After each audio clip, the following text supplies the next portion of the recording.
Muy bien, hermanos, continuaremos con nuestro estudio sobre la familia. Retomaremos el tema que hemos dejado por algunas semanas, pero particularmente nos enfocaremos hoy en lo que Dios nos enseña en su palabra acerca del patrón o el rol, el papel de la mujer dentro del hogar. Así que vamos a abrir nuestras Biblias al capítulo 5 de Efesios, que ha servido como base de nuestra meditación durante algunas semanas.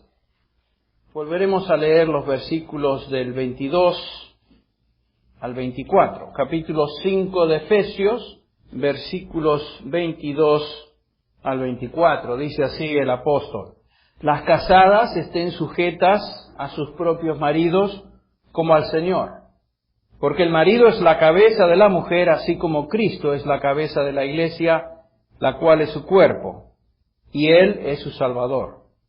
Así que, como la iglesia está sujeta a Cristo, así también las casadas lo estén a sus maridos en todo. Es claro el mensaje, la exhortación. Vamos a tratar de hablar en particular hoy sobre el tema de la sumisión de la mujer dentro del hogar. ¿Y qué es lo que Dios quiere decirnos con esto? Dios diseñó el matrimonio para que fuera la relación más preciosa en la vida de cualquier ser humano. Ese es el diseño original. Más el apóstol Pedro nos dice o le llama en una manera muy apropiada al matrimonio como la gracia de la vida. Pero como ya hemos visto, a partir de Génesis 3, para la mayoría de las personas el matrimonio es todo menos la gracia de la vida. Para la mayoría de las personas el matrimonio comienza con mucha euforia, ¿no es cierto?, expectativas románticas de una continua dicha, y gradualmente se convierte en una relación llena de conflictos, descontento y amargura. En muchísimos casos, la relación que comenzó con tantas esperanzas termina en una guerra campal, atenuada de vez en cuando por treguas de poca duración, y por último la disolución final, llamada divorcio. El diseño original de Dios fue claro: un hombre para una mujer, juntos para siempre. Si recuerdan ustedes, el Señor lo expresa de esta manera en Génesis 2:24: Por tanto, dejará el hombre a su padre y a su madre, y se unirá a su mujer, y serán una sola carne. Un hombre, una mujer, juntos para siempre. Diseño original. Sin embargo, como consecuencia del pecado que entra en la experiencia humana a partir del capítulo 3 de Génesis, el matrimonio sufre consecuencias por haber desobedecido a su Creador.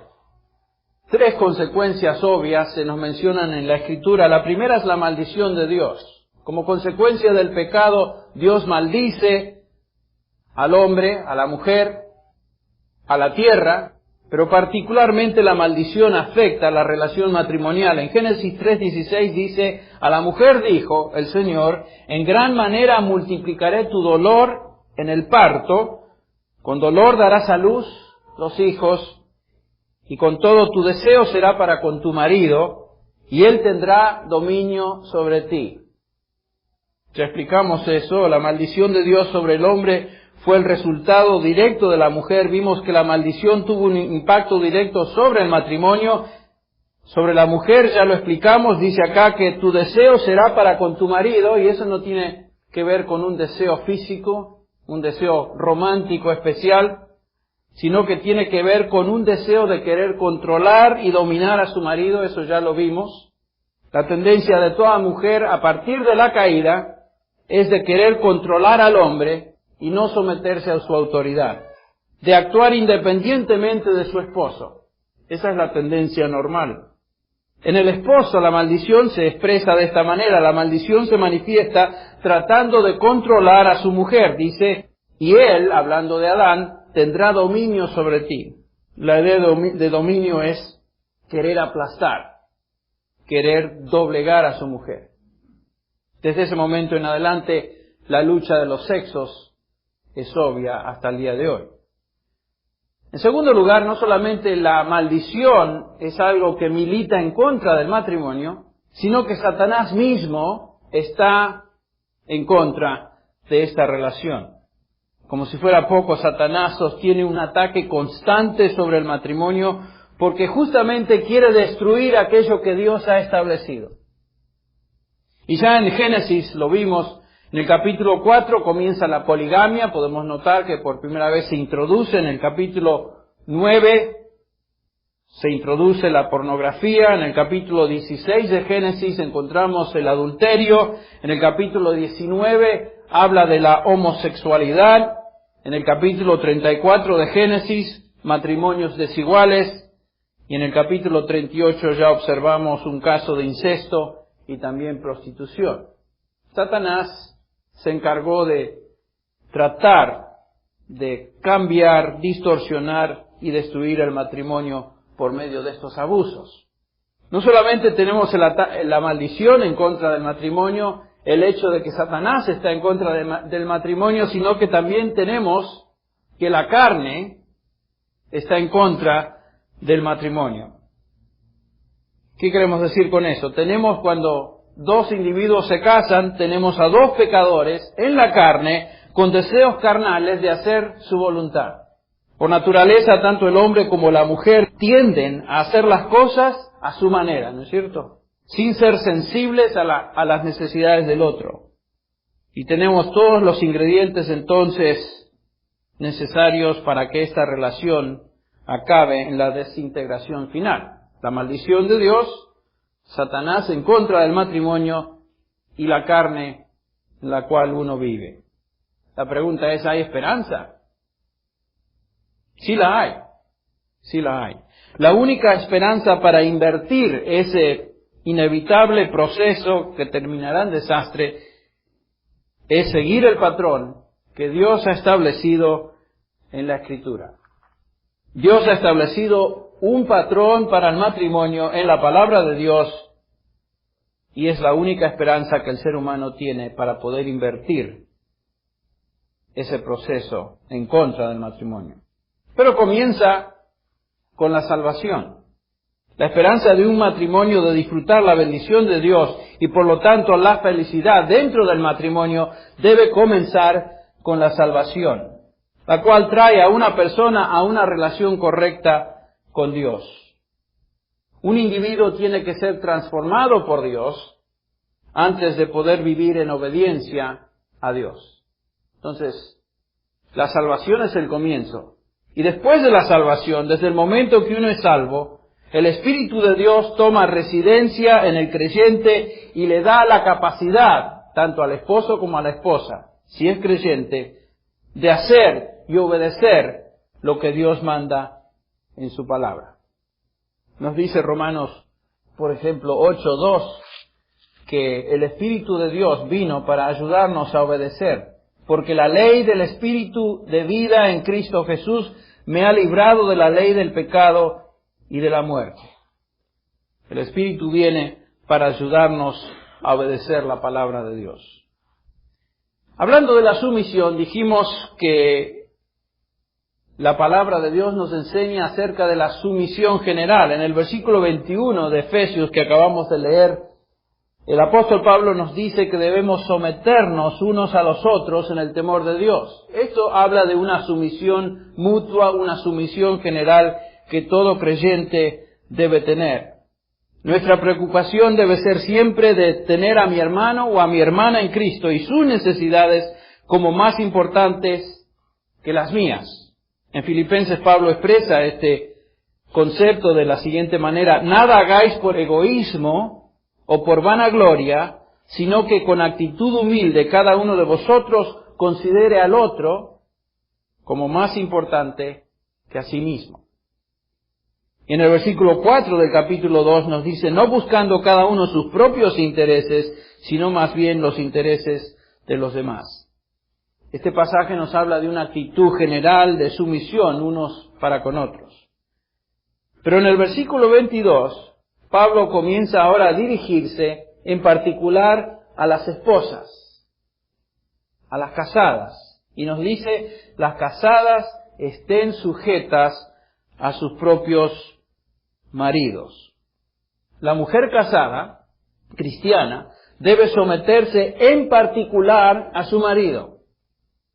Vivimos en una época donde el solo mencionar sometimiento al marido ya hace que a algunos se les pare el pelo. Porque, como dicen en inglés, no es políticamente correcto, ¿verdad?, pensar de esa manera. Sin embargo, la Biblia es muy clara en cuanto a esto. Nos dice que la mujer se someta a su marido, no a todo hombre, sino que se somete a su marido, específicamente a su esposo. Qué interesante que él pertenece a ella y sin embargo ella debe someterse a él. En un pasaje paralelo de Colosenses 3:18 nos dice el apóstol Pablo, mujeres, en este pasaje y en este versículo en particular, Pablo agrega las palabras como conviene al Señor, en el Señor. El apóstol, inspirado por el Espíritu Santo, dice que la sumisión de una esposa a su esposo conviene. Es apropiado. Es algo que el Señor aprueba y bendice. Noten, esta exhortación no es una preferencia cultural o social de alguna situación histórica. Este es un mandato, algo que Dios establece como estatuto sin opciones. Es una obligación para toda mujer casada en todo tiempo y en todo lugar. Alguna mujer por ahí puede decir, un momento, Henry, tú no conoces a mi marido y no sabes alguna de las cosas que él quiere que yo haga. ¿Me estás diciendo que Dios me está obligando a someterme a Él en cualquier cosa? Bueno, la Biblia nos habla de un principio limitador, ¿no es cierto? Existe este principio en la Biblia que nos habla de aquello que no conviene o que no es apropiado. La mujer no puede someterse a cualquier cosa, por ejemplo, que deshonre a Dios. Este principio lo vemos expresado en Hechos capítulo 4, ustedes recuerdan, Pedro y Juan estaban predicando el nombre de Jesucristo y los líderes religiosos de Jerusalén los convocan y les prohíben anunciar y predicar el nombre de Jesús. Eso iría en contra de lo que Dios desea. Y por lo tanto, el principio limitador, Pedro lo expresa de esta manera. Cuando los llamaron, les ordenaron no hablar ni enseñar el nombre de Jesús. Jesús les había dicho ir por todo el mundo, hacer discípulos de todas las naciones, enseñándoles todo lo que yo os he mandado. Ese era el mandamiento de Jesús. El versículo 19 del capítulo 4, Pedro responde a este mandato y dice, vosotros mismos juzgad si es justo delante de Dios obedecer a vosotros antes que a Dios. Esto tiene aplicación también dentro del matrimonio. Fuera de aquello, sin embargo, que deshonre a Dios, la esposa está obligada a someterse a su esposo como si fuera al Señor. Interesante, ¿no? Como si fuera al Señor. ¿Por qué? Porque Dios lo manda y porque Dios le ha dado al esposo el liderazgo dentro del hogar. La mujer debe reconocer eso y en un espíritu de humildad colocarse bajo ese liderazgo. Existen varios pasajes en el Nuevo Testamento que apoyan este principio y los vamos a ver ahora. Por ejemplo, en Primera de Pedro 3. Dice Pedro, asimismo vosotras, mujeres, someteos a vuestros maridos, de modo que si alguno de ellos, hablando de los maridos, son desobedientes a la palabra, puedan ser ganados sin palabra alguna por la conducta de sus mujeres. Aquí encontramos el mismo concepto, someteos a vuestros maridos. Es muy interesante notar el término asimismo. Asimismo, ¿a qué se refiere? Bueno, a lo que viene, a lo que, mejor dicho, a lo que antecede. En el versículo 13 del capítulo 2, Pedro ha dicho ya, someteos por causa del Señor a toda institución humana, ya sea rey como autoridad, a los gobernadores como enviados por Él para castigar a los malhechores y alabar a los que hacen el bien. Ya Pedro nos dijo que es nuestro deber someternos a las autoridades. La misma palabra. Someteos, hupotazo. Escuchen bien. Este es un mandamiento a todo creyente. Todos nosotros debemos someternos a las autoridades que Dios ha puesto sobre nosotros. Sin importar la clase de autoridad, sea buena o no sea buena. ¿Por qué? El versículo 15 nos da la respuesta. Porque esta es la voluntad de Dios, que haciendo bien hagáis enmudecer la ignorancia de hombres insensatos. Es la voluntad de Dios que nos sometamos a la autoridad. Fíjense en el versículo 18 de Primera de Pedro 2. Dice ahora Pedro a los siervos: siervos, estad sujetos a vuestros amos con todo respeto, no solo a los que son buenos y afables, sino también a los que son insoportables. Interesante. El mismo tipo de sumisión, la misma palabra, es necesaria con aquellos a quienes tenemos que rendir cuentas, por ejemplo, en nuestro caso, en el trabajo. Nuestros jefes, sean buenos o sean malos, debemos someternos. ¿Por qué? Versículo 19 dice, porque esto merece aprobación. Merece aprobación. El versículo 20 nos dice, pues ¿qué mérito hay si cuando pecáis y sois tratados con severidad lo soportáis con paciencia? Pero si cuando hacéis lo bueno sufrís y lo soportáis con paciencia, hablando de esta relación, esto es aprobado delante de Dios. Otra vez, someternos porque esto es algo que Dios aprueba. No importa cuán severo o injusto sea el jefe, tu responsabilidad, como la mía, es someternos a ellos.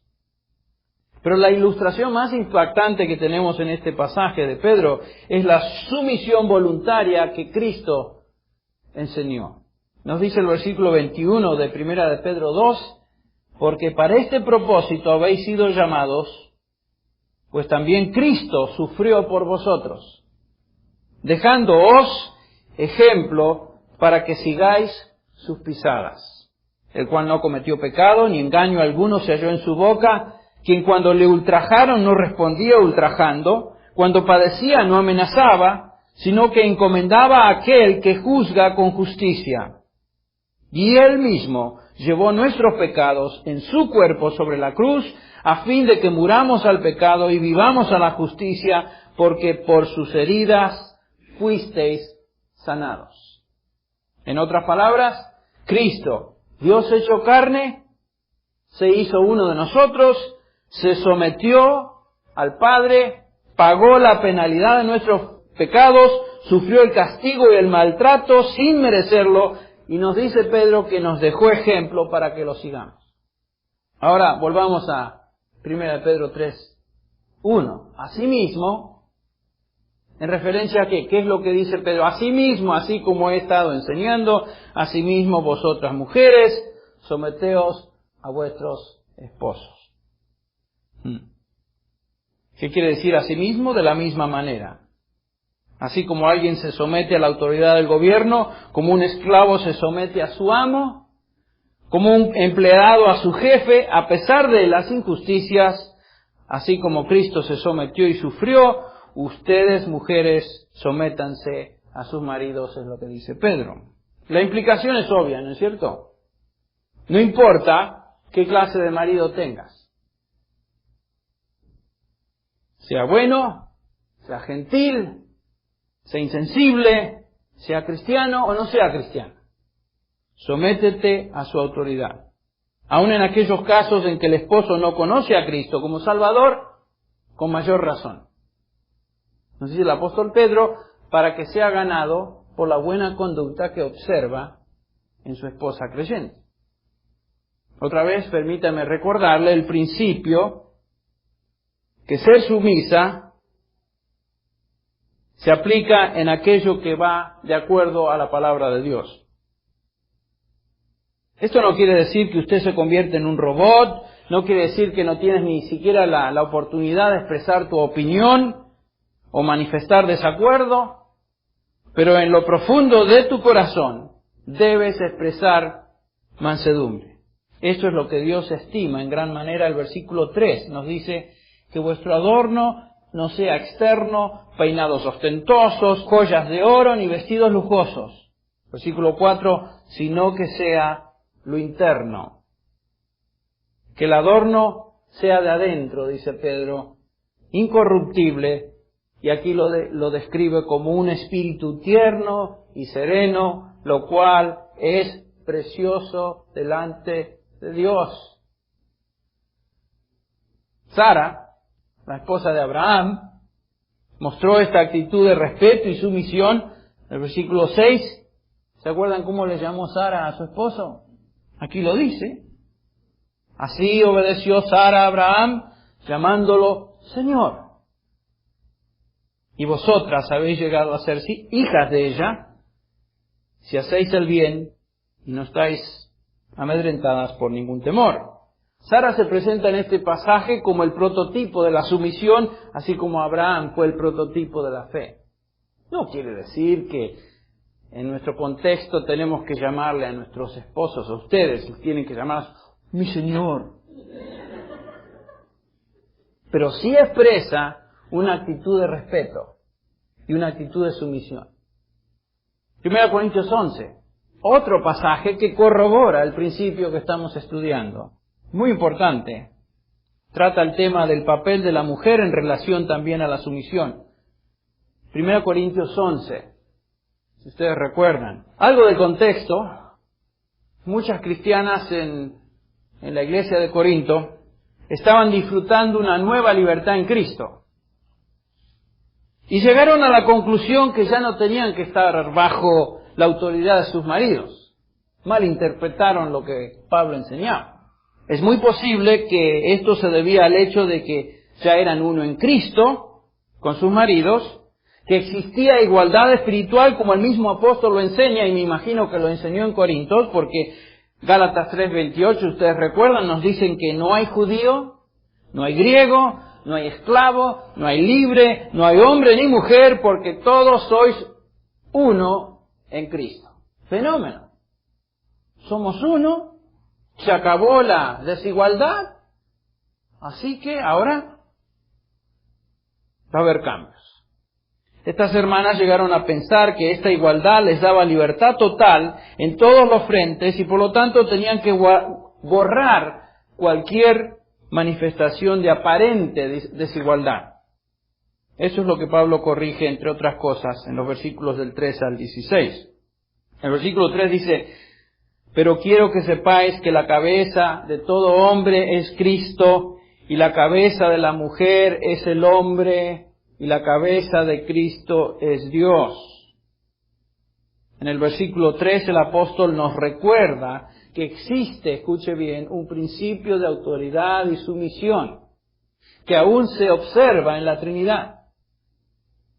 Dios mismo lo ha establecido. Y dicho principio no tiene nada que ver con cultura, ni con ciertos contextos sociales, ni épocas históricas.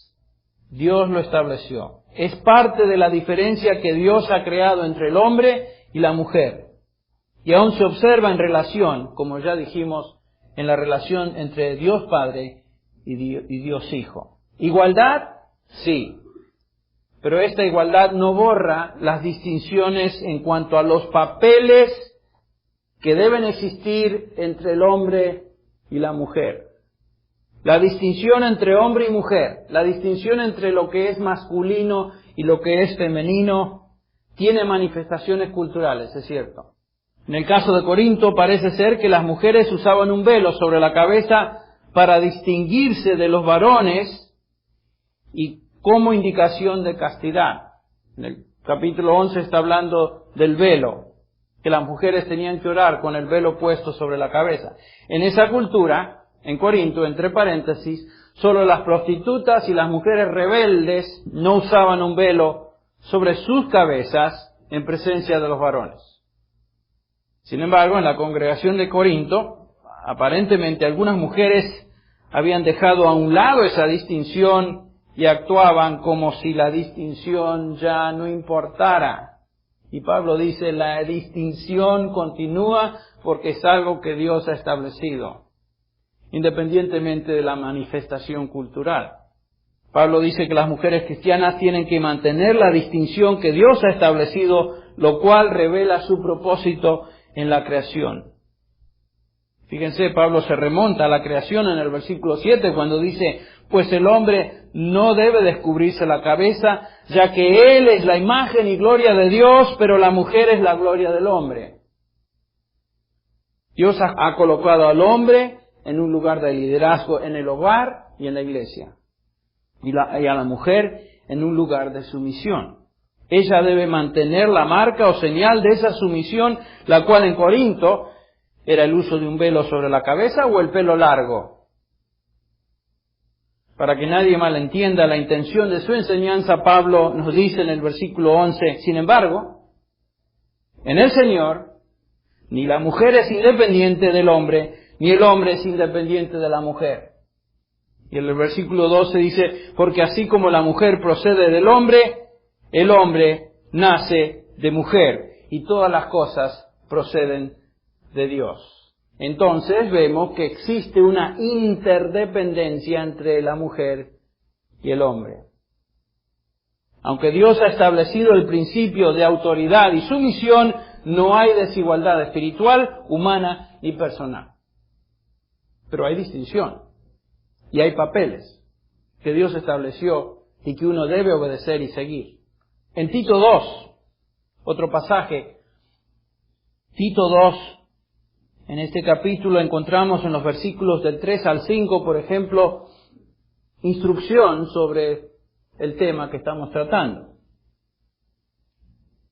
Tito 2, versículo 3 dice, asimismo, las ancianas deben ser reverentes en su conducta, no calumniadoras ni esclavas de mucho vino, que enseñen lo bueno. Las mujeres mayores dentro de la iglesia tienen una función de enseñar lo bueno. Y el versículo 4 nos dice ¿qué? Que enseñen a las jóvenes, a las mujeres casadas jóvenes, a que amen a sus maridos, que amen a sus hijos, a ser prudentes, puras, hacendosas en el hogar, amables, y acá otra vez, sujetas a sus maridos, para que la palabra de Dios no sea blasfemada. Dice ahí, en primer lugar, enséñenle a que amen a sus maridos. Obviamente no es un concepto romántico de las películas, ¿no es cierto?, que estamos acostumbrados a ver, sino acá nos habla de un sentido de devoción y sacrificio, como la que ha sido llamada a vivir bajo su liderazgo y protección, sujeta a su marido. ¿Por qué? ¿Qué es lo que está en juego? Escuche bien, ¿qué es lo que está en juego si una mujer no se somete a su marido? ¿Qué es lo que está en juego si la mujer se rebela o quiere ser independiente y hacer las cosas a su manera y le vale cualquier cosa lo que diga el esposo? Dice acá, para que la palabra de Dios no sea blasfemada. O sea, no es cualquier cosa lo que está diciendo Pablo. Expresa rebelión, sea como sea su manifestación, y estás blasfemando a la palabra de Dios. Hermana cristiana que me escuchas, Dios manda a que usted siga el diseño, el patrón que Dios ha establecido para la mujer en el hogar, para su propio gozo, para su propio bienestar, para recibir la bendición de Dios y traer gloria a su nombre. La sumisión trae gloria al nombre de Dios. Mucho está en juego cuando la mujer busca su independencia en el hogar. Arruina el matrimonio, si es cristiana, arruina su testimonio y hace que la palabra de Dios sea menospreciada. Muchas mujeres abandonan la familia y sus responsabilidades para con sus hijos pequeños, yéndose, por ejemplo, a trabajar cuando todavía sus chicos necesitan su presencia en el hogar. Tristemente, estas esposas y madres abandonan el cuidado de sus niños y contribuyen, escuche bien, a un problema social que en Estados Unidos ha alcanzado proporciones epidémicas. ¿A qué me refiero? Me refiero al surgimiento de una generación de jóvenes rebeldes, delincuentes, sin ningún respeto a lo que es justo, moral, sin ningún temor de lo que es autoridad, de lo que es Dios. Esta nueva generación está creciendo sin control y los resultados esperados en pocos años son absolutamente desastrosos. Son aterradores. Cuando esto sucede, estamos blasfemando la palabra de Dios. Cuando alteramos el orden que Dios ha establecido, todo es afectado. De eso habla Tito 2. 1 Corintios 7. 1 Corintios 7 dice, casi al final del pasaje, habla de los solteros, particularmente las solteras. El ser soltero no es una maldición, puede ser una tremenda bendición. Puede ser una tremenda bendición. Alguien dijo que peor que desear estar casado es desear que no lo estuvieras. Eso es peor. Si estás considerando el matrimonio, estás segura o seguro que eso es lo que Dios desea para ti. Entre tanto, sírvele al Señor soltero o soltera y hazlo de todo corazón. En el versículo 34 de este capítulo leemos lo siguiente. Nos dice Pablo que las solteras, la mujer que no está casada, y la doncella, habla de dos tipos de mujeres, ambas solteras. La que no está casada posiblemente se divorció o perdió a su esposo, y la doncella, la que nunca se casó, se preocupan por las cosas del Señor, para ser santas, tanto en cuerpo como en espíritu. Pero la casada se preocupa por las cosas del mundo, de cómo agradar a su marido. La casada se preocupa por las cosas del mundo. Esto no tiene referencia a las cosas perversas del mundo, no está hablando de eso, sino que tiene referencia a aquello que agrada a su marido. Esto es para lo que vive. Se coloca entonces una mujer casada, cristiana, se coloca bajo el liderazgo de su esposo y vive para agradar a ese esposo que el Señor le concede. Timoteo 2:15, otro pasaje. Timoteo 2, capítulo 2 de Timoteo, primera de Timoteo, mejor dicho, nos dice en el versículo 15 un pasaje que es muy, a veces difícil de entender para aquellas personas que lo miran o lo leen por primera vez, causa cierta confusión. Hablando de la mujer, Pablo dice, se salvará engendrando hijos si permanece en la fe, amor y santidad con modestia. ¿Se salvará engendrando hijos? ¿A qué se refiere el apóstol? Bueno, en los versículos, vamos a ver esto, pero en los versículos del 8 al 15 está hablando de la adoración en el servicio de la iglesia congregada, en los versículos del 9 al 15 de esta porción. Y nos está hablando de la adoración y la mujer en el contexto de la iglesia. El versículo 9 dice, asimismo que las mujeres se vistan con ropa decorosa, con pudor y modestia, no con peinado ostentoso, no con oro o perlas o vestidos costosos. Este es el contexto. La mujer dentro de la iglesia, la mujer dentro de la congregación. 1 Timoteo 3:15, en la misma epístola un poquito más adelante, nos aclara el contexto. Pero en caso de que me tarde, dice Pablo, te escribo para que sepas cómo debe conducirse uno en la casa de Dios, hablando de la iglesia, que es la iglesia del Dios vivo, columna y baluarte de la verdad. Pablo en esencia dice que cuando se congreguen para adorar, no pongan mayor hincapié en la vestimenta, como si fueran una boda o un concurso de belleza, sino que humildemente aprendan en su misión como mujeres que profesan piedad.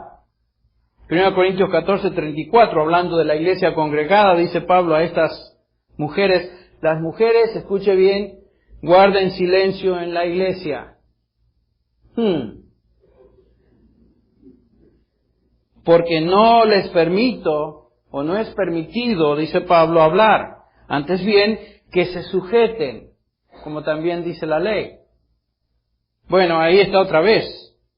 La mujer no debe ejercer dominio, sino escuchar y en sumisión aprender la palabra de Dios. 1 Timoteo 2:12, Pablo otra vez dice, no permito que la mujer enseñe ni ejerza autoridad sobre el hombre, sino que permanezca callada. Otra vez, sumisa, sumisión. ¿Pero qué es lo que motiva a Pablo? ¿Es que él tenía un prejuicio en contra de las mujeres? ¿Tenía algún problema emocional el apóstol? No. ¿Por qué enseña el apóstol esto? ¿Qué es lo que le motiva? Los versículos que siguen nos dan la respuesta. El versículo 13 dice, porque Adán fue creado primero, ahí está, primero Adán y después ¿quién? Eva. Y Adán no fue engañado, sino que la mujer, siendo engañada, completamente cayó en transgresión. En otras palabras, Pablo se refiere o nos remonta o nos lleva al orden de la creación. Pablo no está diciendo eso porque se le ocurre, porque tenía un problema emocional. Dice eso porque esto es lo que Dios ha establecido. Este es el orden de la creación. La mujer fue creada, escuche bien, para vivir bajo la protección de su esposo. Adán fue creado primero, después Eva, como complemento al hombre. Acuérdense, ¿ayuda qué? Idónea. Este es el orden y el papel que Dios estableció para la mujer. ¿Pero qué pasó? Eva usurpó su lugar, mejor dicho, el lugar de Adán. Tomó el liderazgo, fue engañada por la serpiente, dejó su lugar de protección bajo su esposo, actuó independientemente y lanzó a toda la humanidad en el pecado. Cuando Eva hizo esto, colocó, escuche bien, una estigma en todas las mujeres a partir de ese momento. ¿Cómo puede ser quitada esa estigma? De eso habla el versículo 15 del capítulo 2. Pero se salvará. La palabra salvarse no está hablando de salvación espiritual. Obviamente la salvación espiritual solamente se obtiene en todo el Nuevo Testamento poniendo nuestra fe, sola fide, sola gracia. Todo el Nuevo Testamento, Romanos capítulo 3, por ejemplo, versículo 21 nos dice, porque aparte de la ley se ha manifestado la justicia de Dios testificada por la ley y los profetas. La justicia de Dios por medio de la fe en Jesucristo para todos los que creen en Él, sea hombre o mujer. No hay otra forma de salvarse sino por fe en Cristo. Pablo no está agregando una nueva forma de salvación, para nada, no tiene nada que ver. Se salvará, y esta palabra puede ser traducida rescatar o preservar, será rescatada del estigma, es lo que está diciendo Pablo, criando una generación piadosa de hijos que amen a Dios, siguiendo el ejemplo de su madre. Este es realmente un maravilloso llamado. La vocación principal de Dios para las mujeres casadas es el cuidado de sus familias, amando a sus maridos en sumisión y criando hijos piadosos. Muchas mujeres decidieron no tener hijos cuando eran jóvenes porque querían seguir una carrera y hoy se encuentran con una carrera, tal vez con un buen trabajo, pero también con un sentido profundo de insatisfacción.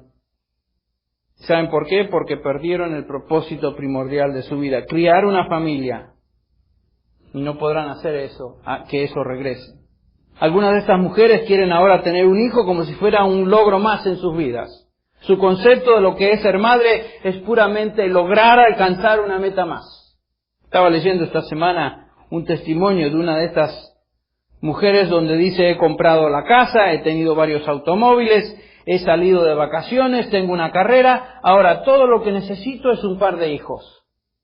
Esta mujer, como muchas otras, piensa que tener hijos es un medio de satisfacción personal. Pero están equivocadas. Es una perspectiva egoísta y sentimental de lo que es ser madre. Lo buscan como si fuera una experiencia en la vida que les llene de emociones felices. Los hijos no son una experiencia, ¿no es cierto? Una experiencia es temporal. Tener y criar hijos es un proceso. Es un proyecto de construcción que dura toda la vida por lo menos una gran parte de la vida de este chico. Al ser madre involucra trabajo, sacrificio y a menudo tristeza. Los niños se enferman, se ensucian, se despiertan en la noche, lloran, demandan constante atención y en algunos casos sí, mueren. Mueren tempranamente. En otras palabras, el ser madre no es una experiencia romántica, no es jugar a las muñecas, como algunas piensan. Sin duda la maternidad tiene su lado tierno, su lado lindo, dulce y por supuesto es muy preciado. Pero requiere inversión de tiempo, sacrificio en la vida del hijo. La maternidad en la Biblia nunca se presenta como algo egoísta, sino que siempre tiene el enfoque en la persona adulta, en ese hijo años más tarde. No tiene nada que ver con las necesidades y metas personales de la madre. El enfoque principal es en el futuro,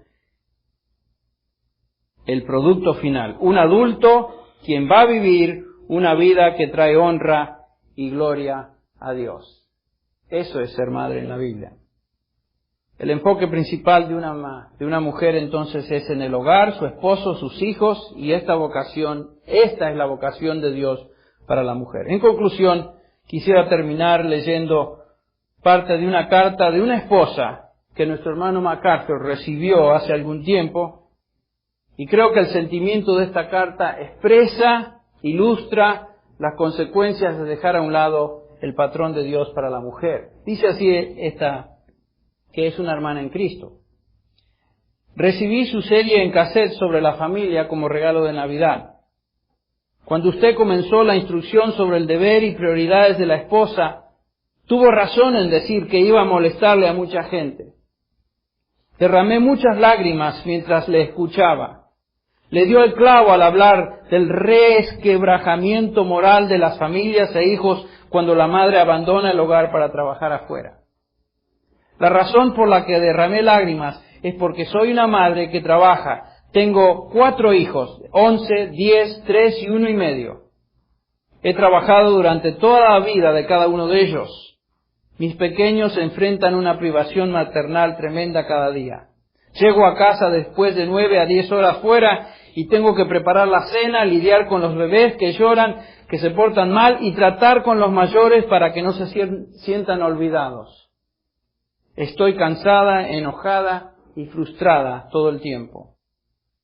Dice mucho más, pero al final de la carta ella expresa lo siguiente. Bueno, no escribí para quejarme, únicamente quería que supiera cuánto aprecio sus mensajes y cómo han tenido impacto en mi vida. Usted me ha dado el incentivo para orar con más ferviencia para que Dios cambie mi situación, para que pueda hacer lo que debo hacer, cuidar de mi casa y de mis hijos.